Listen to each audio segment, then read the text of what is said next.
I hope we are keeping you warm enough here in Dallas. Yeah. Rahulji, first of all, again, congratulations on becoming the leader of opposition.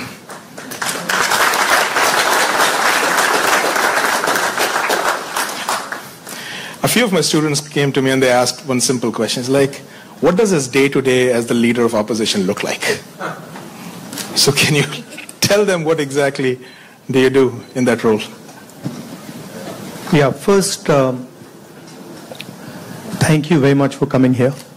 It's an honor for me to come, and lovely to see so many people from back home, so many students.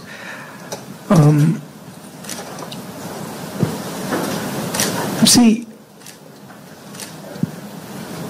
opposition, at its heart, is the voice of people. So, if you have parliament, of course, there's a whole sequence of events that go on, but what you're generally thinking about is where and how can I raise issues of the people of India. And you're thinking from an individual perspective, and you're also thinking from a group perspective, you're thinking from a industry perspective, you're thinking from a farmer perspective, and the important thing is that you do it sensitively and after listening and understanding carefully. So very often,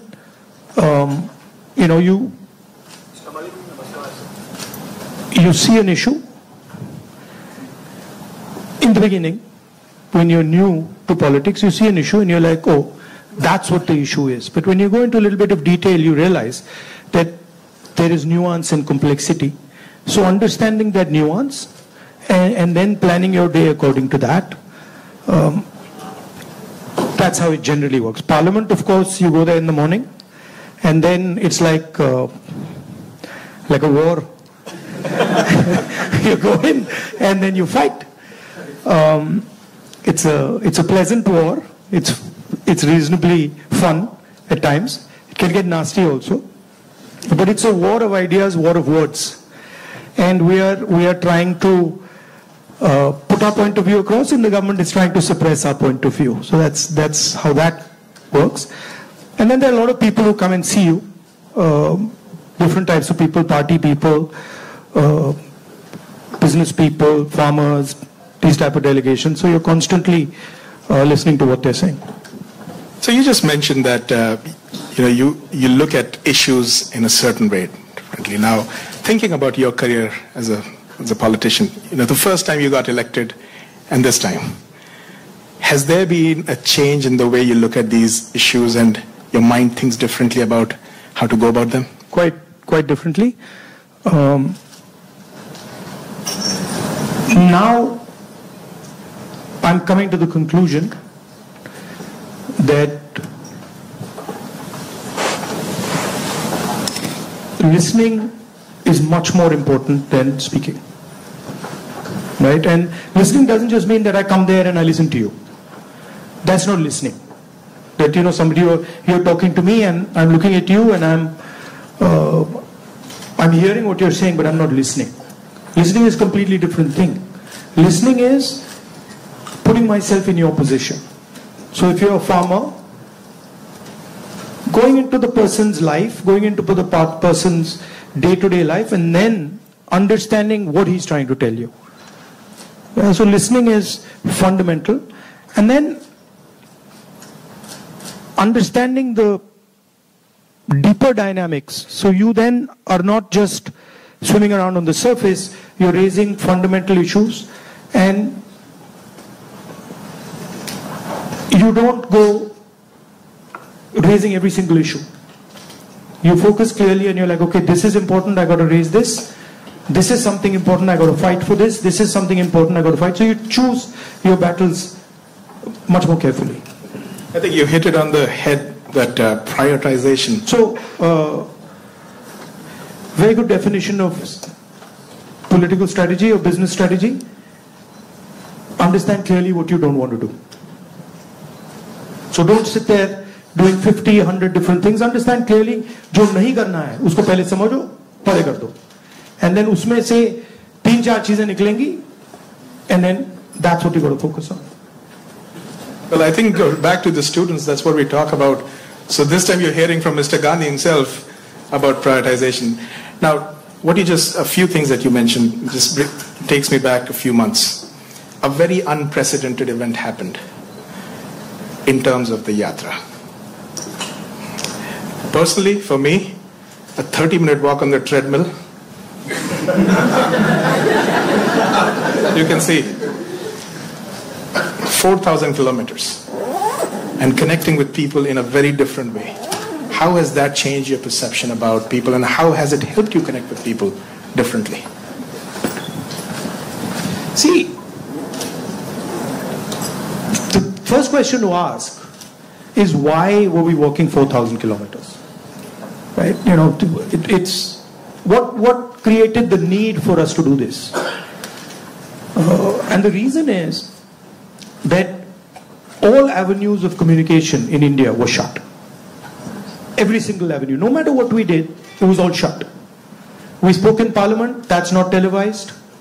We go to the media, they don't pick up what we say.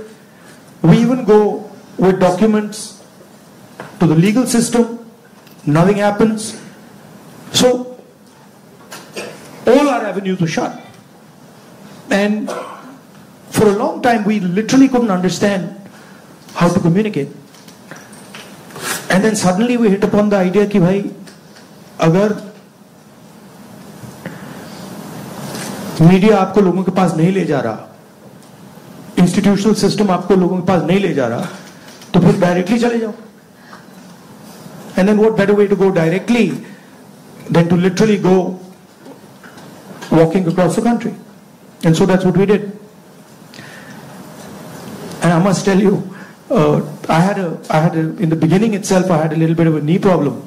So 3-4 days into it, I was like, "Ye kya kar diya?" I was like, you know, because you get up in the morning, I go running, and so you get up in the morning and you say, "Okay, I'm going to go run 10 kilometers," and you're like, "ठीक है," and then you get up in the morning and you say, "I got to walk 4,000." It's a completely different paradigm, you know. So there were moments of that, okay, this is quite a big thing. But it went surprisingly easy. It was not difficult at all. And it fundamentally changed the way I think about my work. I would say that it completely changed how I view politics, how I view our people, how I communicate with our people, how I listen to people, and not just me. There were many people involved in the yatra, and all of us. And to me, the most powerful thing that happened organically, on its own, we didn't actually do it, it just happened, was that we introduced, certainly for the first time in India, possibly for the first time in many, many countries, the idea of love in politics. And this seems strange, you know, it's a strange thing, because you look at the political discourse in most countries and you will never find the word love in that discourse. It just doesn't exist anywhere. You'll find hatred, you'll find anger, you'll find unfairness, you'll find corruption, you'll find all these words. But you will never find the word love in the language. And the Bharat Jodo Yatra actually introduced that idea into the Indian political system. And it has amazed me how that idea has worked. So now when you reflect on the yatra, you think about, you know, some of the key moments that happened. Is there any like an aha moment that you want to share with us that you never expected it to happen, but it happened in a positive way? I'll tell you, what I realized, and many of you people who are in business school and other public facing spaces, I realized that actually when I was in the yatra was speaking on its own. So I realized that I was there, but pretty much everything that was coming out of my mouth was actually coming from the yatra, not for me. Right? So there was thousands of people, they were telling me things, it was going, I was listening to them, they were telling me things, and then their words were coming out of my mouth. So I was not communicating as Rahul. I was communicating as the yatra was communicating. And it took me a little while to figure this out, because first I was like, oh, I'm giving a speech and I have this idea and I'm going to say this. But then suddenly it started to occur to me that every single thing coming out of my mouth is actually things people have said to me. And the most beautiful example of this was this slogan that came, which is "Nafrat ke bazaar mein mohabbat ki dukaan khol rahe ho," right? Now you're clapping, but the slogan did not come, it was not my slogan, right? It was not even a slogan of the organizers. It was a guy who came, I saw him, and he was walking with us, and there was a rope which used to surround us, and he was trying to come in, and he couldn't come in. The police would beat him. So I saw him once there, then I saw him somewhere else. And then I told Alankar, who's standing there, I said, "Dekho, usko le aao." So anyway, Alankar went looking for him, he had disappeared. Then after some time he came out, he charged through the police, and then he pointed at me like that. And he said, "मैं जानता हूँ आप क्या कर रहे हो, मैं जानता हूँ आप क्या कर रहे हो." So I said, "क्या कर रहा हूँ?" He said, "आप नफरत के बाजार में मोहब्बत की दुकान खोल रहे हो." Right? So then I realized that this is not me. This is the sentiment of the crowd that is speaking. And so that would happen again and again. It would happen sometime. Once it happened when a woman came up to me, held my hand, is walking, and I could feel that something was wrong with the way she was holding my hand. So I said, "क्या हुआ?" She said, "वो मुझे मार रहा है." I said, "कौन मार रहा है?" He said, "मेरा पति मार रहा है." तो I said, "मतलब?" She said, "नहीं, वो अभी मुझे मार रहा था, मैं भाग के आई हूं." So I said, "तो क्या करूं?" तो I said, "पुलिस वालों को बताएं?" She said, नहीं, पुलिस वालों को मत बताओ." I said, "क्यों?" She said, "और मारेगा." Now, that's a sentiment of thousands and thousands. I realize that's a sentiment of thousands and thousands of women. That they're being mistreated, they're being treated violently, but they can't say anything. It's hidden. Right? So now when I'm speaking to you right now, I'm saying these things to you, it's not me. It's that girl who's saying it to you. I just transmitted it. So that's the job, in my view, of a politician. Is to listen to sentiment, to understand sentiment deeply, and then to give it to other people. Right? Like I can see the faces here of the women versus the men. And when I'm saying that, I can see the faces of the women are different. They're reacting completely differently to what I said because they're understanding that. They're like, "Oh yeah, I've been through that before." Right? So that's the idea. The idea is not that Rahul Gandhi has some fantastic vision for the country and now he's going to project the vision to the country. The idea is, what is the country saying? What is the country feeling? Right? So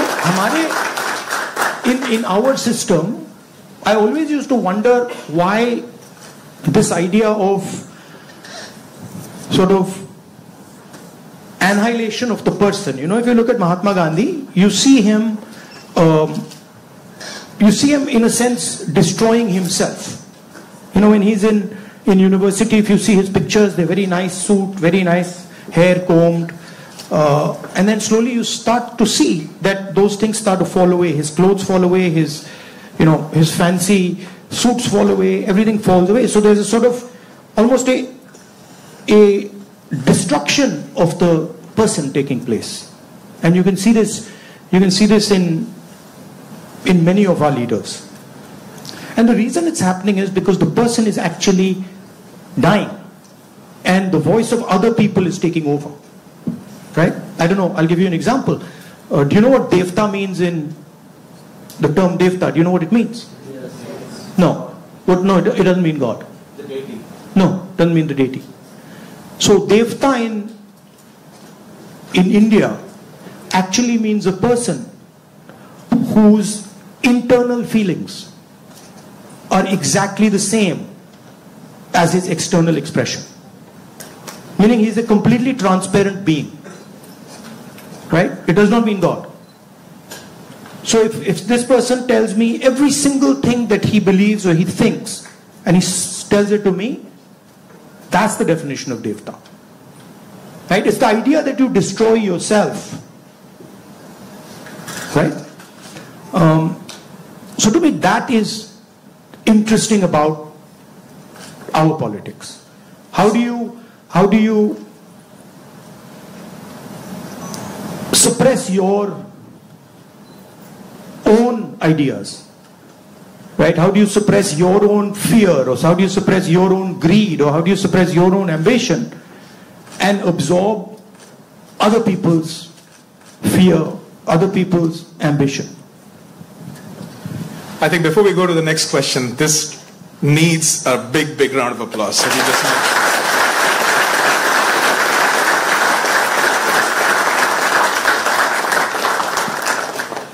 if you look at our big leaders, and historically, and you can see extremes. So you can see a Buddha who's extreme. You can see Bhagwan Ram, same thing. You can see Mahatma Gandhi. The basic idea is the destruction of the identity. The basic idea is the destruction. The basic idea is the destruction of the self, right? And listening to what others are saying. So to me, that's Indian politics.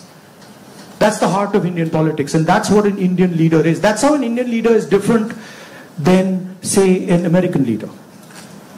An American leader will say to you, listen, we got to go there, I'm going to take you there, promised land, let's go. Indian leader attacks himself. Gandhi essentially attacked himself. Totally different concept. In some words, in some ways, Bharat Jodo Yatra was an attack on myself. 4,000 kilometers chalna hai, risk hai, goli lag sakti hai, chodo. Let's see what happens. So then that generates a completely different way of thinking and a completely different relationship with people. You know? Idea of Shiva basically. When they say Shiva is the destroyer, what is he destroying? Himself. That's the idea. Right? He's destroying his ego, he's destroying his structure, he's destroying his beliefs. So Indian political thought, Indian political action is all going inwards. But I mean, I think we might be getting too philosophical. So a good scientist is also that. I agree. Or a good engineer is that. Good yogi is that. In fact, if you're good at pretty much anything, you are destroying yourself in some way. I need a pause for that. I need to pause. One of the important threads in this fabric that we talk about is the youth, and they have a very strong role to play. And especially when you look at US and India, and I see all the students that come in, one of the greatest joys for us here is to work with our students. They just energize us beyond limits. More than 300,000 of them are in the US. About 4,000 of them from India are here at UTD. Where do you see them playing a role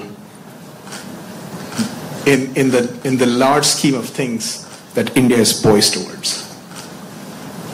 These ambassadors who are sitting here, and of course there are some who have come before and are doing great things here in the US.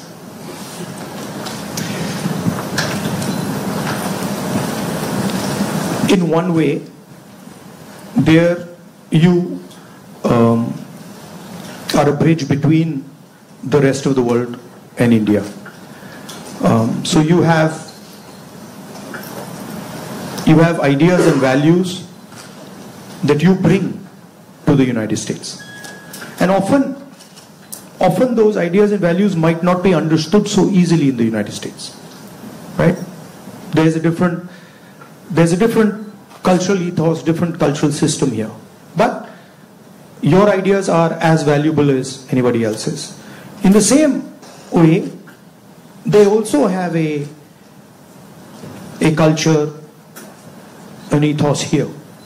Today I met some young guys just before I came here who came to the United States, not students but people who, driving trucks and stuff like that, and they were saying to me, look, I said, what do you like about the United States? And they said that what we love about the United States is the idea of equality. That a truck driver in the United States gets respect. And as a truck driver in India, there's no way I could get respect. Right? Equality is a very powerful idea. And it's an idea that can help India in huge ways. So if you take back the idea of equality, take back the idea of fairness, that's a very powerful thing. So I think you should see yourself as a bridge. And the other thing is, what I've noticed in my life is that individuals can do huge things. And often it's individuals who you don't expect are going to do big things that do it. So system will say to you, university might say to you, these are the best students. And you'll find that actually the guy who's going to make change is sitting somewhere else in the back. And the university has a way of, making that person feel uncomfortable and said, you're not doing well, your grades are not, you're not getting a 4.0. And then suddenly you find the guy who's not doing so well has done much better in life because he's into the habit of questioning things, asking himself, why is it like this and not like that? And sometimes institutions don't react well to that. If they see you always asking questions, they might say, yaar, disturb kar raha hai isko, chup karo, piche bhejo. So that idea of questioning, that idea of resistance, that idea of being a little disruptive, disturbing a little bit, this is a very powerful idea. I use it in my work also. The idea of creating a disturbance. The Bharat Jodo Yatra was a disturbance. Politics is going on like this, let's disturb it. We don't like the way it's going on, we want to do it like this. So I think that's powerful. If you understand the culture you're operating in, understand your culture, and then have this sense of, how can I do something to bridge it, how can I do something to disturb it, it's powerful. Talking about the same youth, I think the life of anybody who's young and is in some, like the 20s, the life is like a soap opera. Every day there is a new challenge, there is something that is... It's the life of somebody who's in his 50s, 60s, 70s. The soap opera continues. It's not that the soap opera stops at 30, yeah? Let me tell you. In fact, in many ways, the soap opera becomes much more dramatic later. Multiple soap operas start up. But they have concerns. They have concerns about doing well in life. They're starting off maybe a professional career. They have questions about whether they'll do well or not. Employment also happens to be a key area and I feel across the world right now the youth is kind of rippling through that, a phase where there are questions about where they will land professionally from an employment perspective. So when we connect any sentence which has the word youth and employment in the same sentence, it's a cause of worry at a lot of places at a lot of different levels. What do you have to say about employment and our youth? See, first of all, let's be clear. Not everywhere on the planet has an employment problem. Okay? The West has an employment problem. India has an employment problem. But there are many countries in the world that don't really have an employment problem. China certainly doesn't have an employment problem. Vietnam doesn't have an employment problem. So there are places on the planet that are not struggling with unemployment. There's a reason. If you look at the United States, in the 1940s, 50s and 60s, they were the center of global production. Anything that was made, cars, washing machines, TVs, all made in the United States. Production moved from the United States, it went to Korea, it went to Japan, eventually it went to China. And if you look today, China is dominating global production. You go to India, you look at the phones, you look at the furniture, you look at clothes, you'll see on the back, made in China. That's a fact, right? So what has happened? The West, America, Europe, India, have given up on the idea of production. And they've handed it to China. The act of production creates jobs.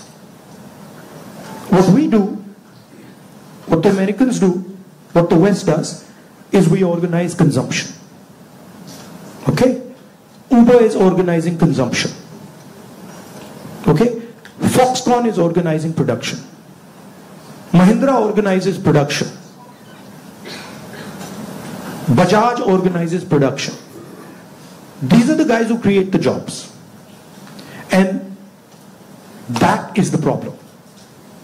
You're never going to employ India using IT, using consumption. It's not going to happen. So India has to think about the act of production and organizing production. And India has to, it's not acceptable that India simply says, okay, manufacturing, what you call manufacturing or production is going to be the preserve of the Chinese, it's going to be the preserve of the Vietnamese, it's going to be the preserve of the Bangladeshis. Right? Bangladesh completely outcompetes us in textiles. Regardless of the problems they're facing right now, they wiped us off. They wiped us clean in textiles. Right? So we have to reimagine how to produce in a democratic environment. Until we do that, we will face high levels of unemployment. And frankly, it's not sustainable. So you're going to see that if we carry on down this path of forgetting about manufacturing, you're going to see massive social problems coming in India and in the United States and in Europe. Right? The polarization of our politics is because of this. We're getting ready to ask a few questions from the audience. Can we have the runners with the mics? But while we do that, Rahulji, in this, what you just spoke about, that even if people are fine with the way their jobs are and they're secured, we have a new challenge in the name of AI.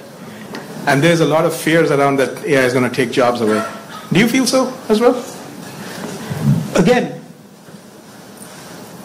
see, every time you get a new technology, the argument is made that it's going to take jobs away. Right? When computers first came, it's going to take jobs away. When calculators first came, it's going to take jobs away. ATMs came, it's going to take jobs away. Okay, this is a fact. Now, what happens is, it does take jobs away from some people and then transfers them to other people. Right? So, I'm not of the view that jobs will vanish. But different type of jobs will be created and different types of systems will benefit more or less. Right? I think, for example, the IT industry in India is going to have a real big, serious problem because of AI. But I don't really think a Bajaj making scooters is going to have such a big problem. Right? So it's going to hit different people differently. It's going to take away some jobs, it's going to add some jobs. And if you're positioned properly, it's an opportunity. And if you're positioned badly, you're in trouble. I mean, I remember Mr. Vajpayee gave a speech that Indians don't need computers. Right? And somebody else gave a speech that Indians don't need English.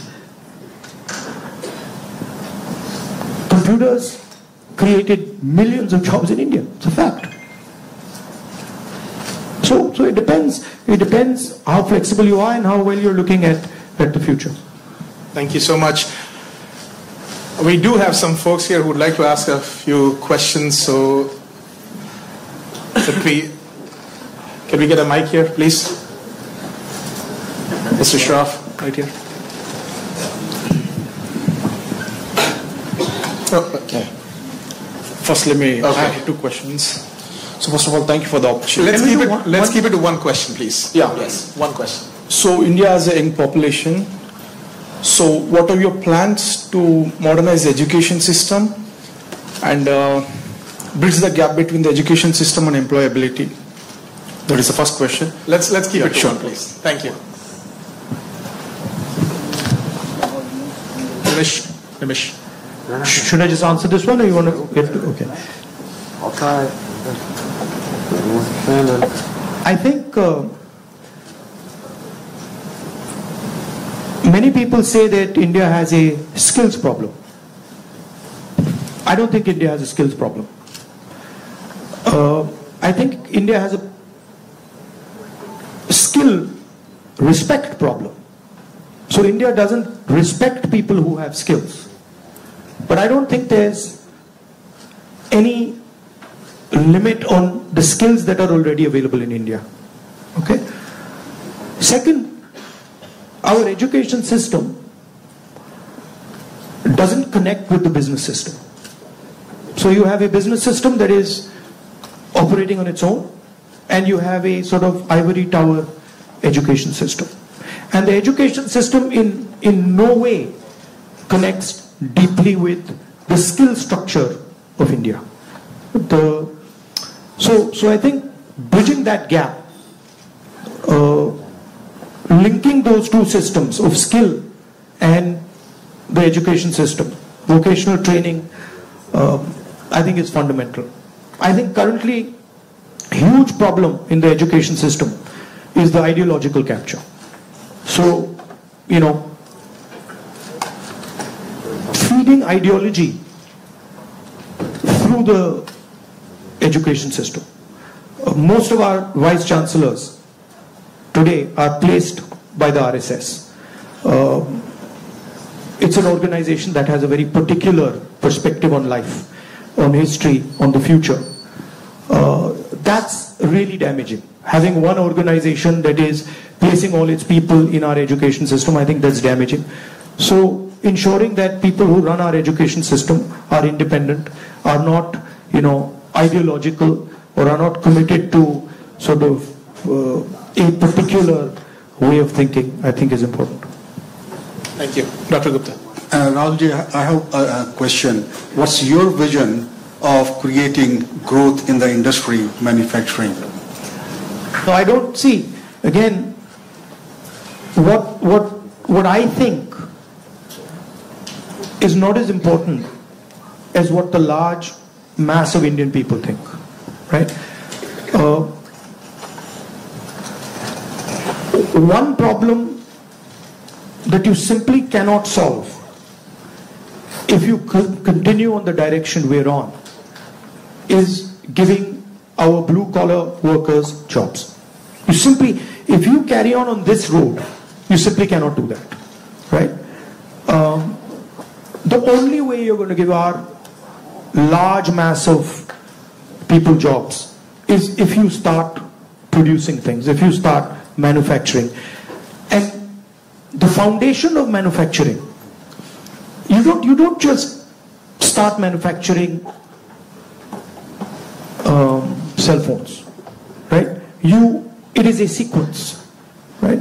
So you have to go up the value chain if you want to manufacture. A lot of people say, oh no, you can manufacture cell phones directly. Well, cell phones are not being manufactured in India. Cell phones are being assembled in India. It's a different thing. Meaning components are coming from China and those components are being assembled in India, right? The reason China can develop those components is because they have a huge infrastructure that has manufactured many different things, many different types of things before. So you cannot get away from from that basic stuff. And I think you have to have a vision for production. For example, our GST is designed against production. It rewards consumption, it punishes production. States that produce are harmed, right? Large monopolies, huge monopolies, harm production, right? They influence the policy regime so that players cannot produce. So these are some of the things that you would have to look at if you want India to start producing. I'm convinced India can produce with no problem. I'm convinced that India can take on China if you start aligning the country for production and if you start respecting skills. I'm absolutely convinced of it. And states like Tamil Nadu have already shown it. Right? It's not that Indian states have not done it. Pune has shown it, Maharashtra has shown it, Tamil Nadu has shown it, Karnataka to an extent has shown it. Right? So it is being done. But it's not being done at the scale and with the coordination that it needs to be done. I'll give you an example. You take any district in India, you will find that there is a historical network that produces there. You go to Moradabad, you will find brass, right? You go to Mirzapur, you will find carpets. You go to Bellary, you will find jeans. So each district has a traditional network of production. Now, how much support are those people getting? You want to create a brass industry, create it in Moradabad. Open the banks to them, infuse technology, support them, and I guarantee you, they will take on China. Right? And you can do it in every district. You support the Bellary jeans industry, you put in a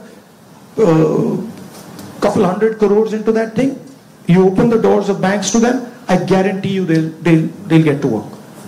Right? But currently, I mean a simple statistic, 16 lakh crore rupees of bank loans have been forgiven to 25 people. 25 people. Right? Do you realize how many industries you could set up with that? And they've just been forgiven. Right? When we forgive farm loans and we say, okay, we're going to forgive 70,000 crores for all India's farmers, the press suddenly jumps up and down. And 16 lakh crores have been forgiven without a word. And whose money is it? It's taxpayers' money. Where does it come from? It's come from your pockets. So why should 20 people get this massive free gift?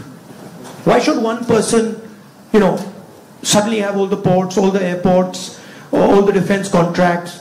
What is happening when you do that? You're taking away money from people. Instead of having one business that runs all the airports in the country and one business that runs all the ports, you could have 10, 15, 20. Right? So it's all destruction of economic activity. Thank you. We can take something on this side. Can we have the mic? Can we please have the mic here? Rakshit, go ahead.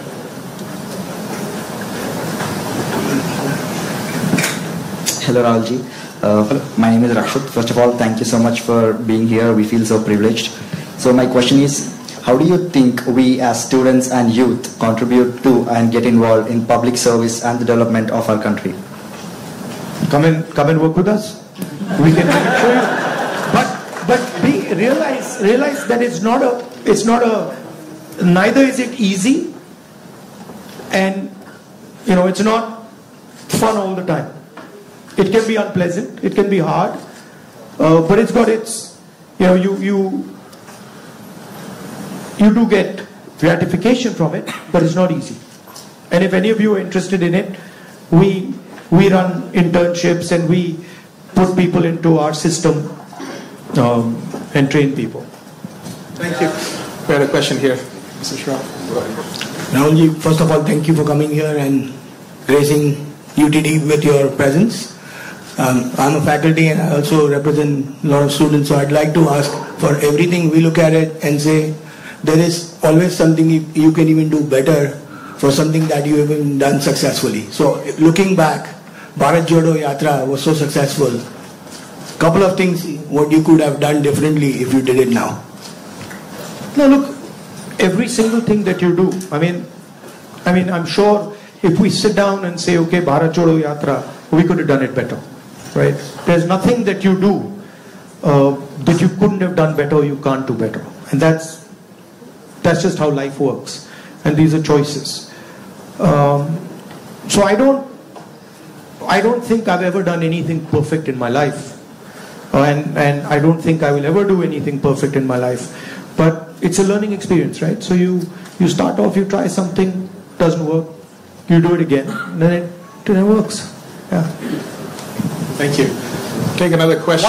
One thing that I didn't think was important,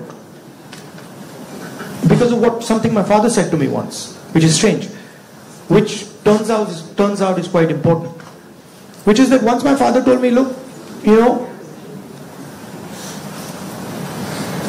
if you work properly, you don't need to tell anybody about it. Work speaks for itself. But it's actually not true. It's a strange thing, it's not true. You've got to communicate it. And the one thing I have fundamentally changed is that earlier I would do something and I wouldn't communicate it. And now I do something and I communicate it. It's not actually my nature. My nature is actually just to do it and not communicate it. But I think it is important that you communicate. It should be a two-way trust. Yeah.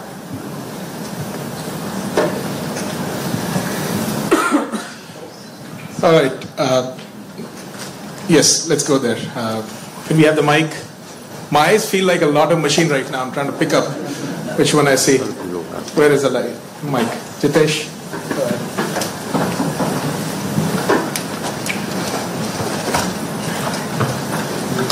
Thank you, Rahulji. So, as my friend Rakshit was saying, like public into service or public into politics, which one you prefer? Like one Indian youth should be more into service or like complete into politics? Look, don't have a rigid idea of what political action is. And in the same way, don't have a rigid idea of what service is. Those two can overlap, right? Politics is much broader than fighting elections or giving speeches, right? Politics is about influencing how people think, and you can be very political and not be directly involved in the political system, right? Or you can be deeply involved in the political system and not be doing politics at all. So I don't think you should think that those are two different avenues. You should do what you like. And in what you like, you can do politics without a problem. I think we have time for another couple of questions, right? So, Dr. Mehrotra, can we have the mic here, please?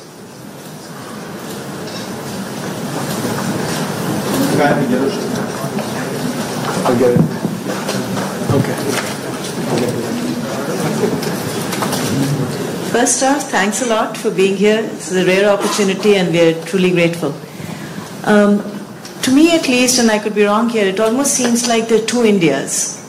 One that is reaping the benefits of the growth that we see, and then one that's being kind of bypassed. There's still an acceptably high number of people living in abject poverty who don't even have access to the very basic of quality education. What vision do you have to ensure that this India that's kind of been cut off at least gets some benefits, and that it's a little more equitable, the benefits of India's economic growth? There are clearly two Indias. And very small percentage of people, very small percentage of people benefit from India. The vast majority of people don't benefit from it.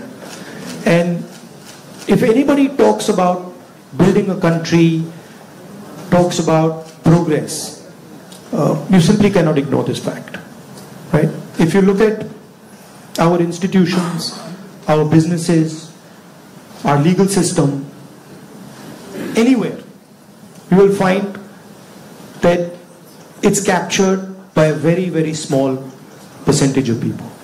Now, one of the things that I keep saying is that in the 21st century, you need data. And you need to understand the extent of this capture. I think when people actually understand the extent of this capture, they will be shocked, right? And so, for example, the idea of a caste census is a way of shining the light on this capture, right? It amazes me when people say, oh, there shouldn't be a caste census. It's like saying his leg is broken and there shouldn't be an X-ray. Why not? Right? What's the problem? What's the problem with an X-ray? Second thing is the issue of skill, right? You've heard of the Eklavya story? You've heard of the Eklavya story? Yes. If you want to pin down what is happening in India, it is millions and millions of Eklavya stories every single day. The people with skill, their thumbs are being cut off. They're not being allowed to operate. They're not being allowed to thrive. And it's happening across the board. So, respect for skills, supporting skills financially through technology, that's how you'll unleash India's power. You're not going to unleash India's power by empowering 1%, 2% of India. And, you know, it's not interesting for me. So, I'm very passionate about this. I'll give you an example. Sometime back, when we were in government, we were talking about skill development. And the gentleman who was running, he was appointed by Manmohan Singh Ji for skill development. He came to see me. And we were having a conversation. And he was explaining to me how he was going to build ITIs. And he was going to put trainers inside ITIs. For plumbing, for hair cutting, for carpentry, for stuff like that. And I was listening to him. And then I asked him a question. And what I said was, look, you're building these ITIs. And I gave him an example. I said, let's say you want to train 1 million barbers. Now in your model, what you're going to do is, you're going to have these ITIs, whatever, 1,000 of them across the country. And you'll train these barbers. But that's not where the barbers' skills lie. That ITI is not where the barbers' skills are. The barbers' skills are with the barbers. So I said to him, why don't you do this? Why don't you set up certification centers? And then go to every single barber in India and say, listen, this is what we'd like you to train. For every guy you send to our certification center, we'll give you X amount of rupees. So let's say you have, whatever, 1 million barbers in India. You go to 1 million barbers and you say, listen, you guys have the skills. We want to train barbers. And now start training barbers. And for every guy you train, send him to the certification center. And the moment we find that he's certified and he has been sent by you, we pay you. How long will it take you to 1 million barbers? 2 months? 3 months? Right? He just looked at me as if I was crazy. Right? Because for him, the skill isn't there. The skill isn't the ITI.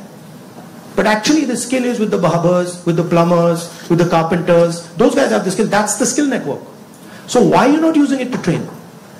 Just recently I was driving past Sultanpur and walked up to this shoemaker.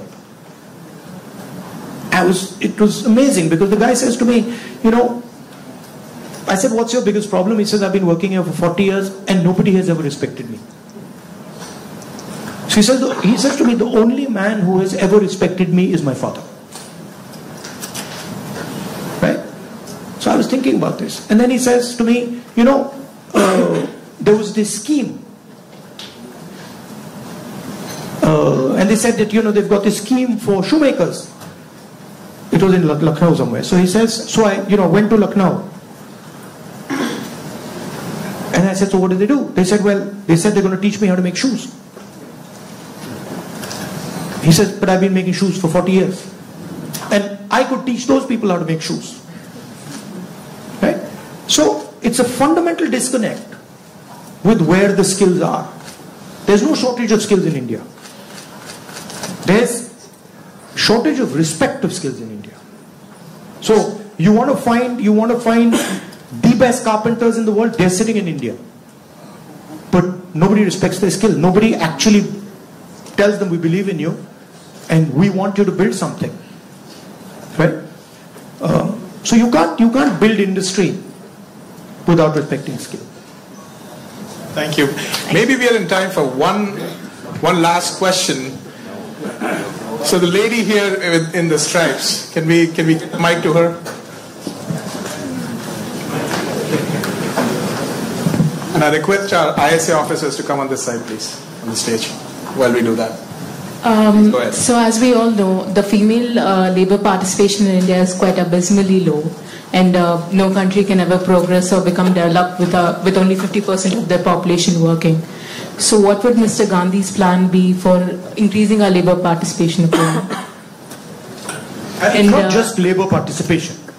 It starts with a bad attitude that Indian males have towards women. And I don't mean every single Indian male, but a large number of Indian males' attitudes towards women is just, it's ridiculous, right? So it starts there. And it's a particular way of thinking about women. And we see it in the political system, we see it in the business system, we see it everywhere.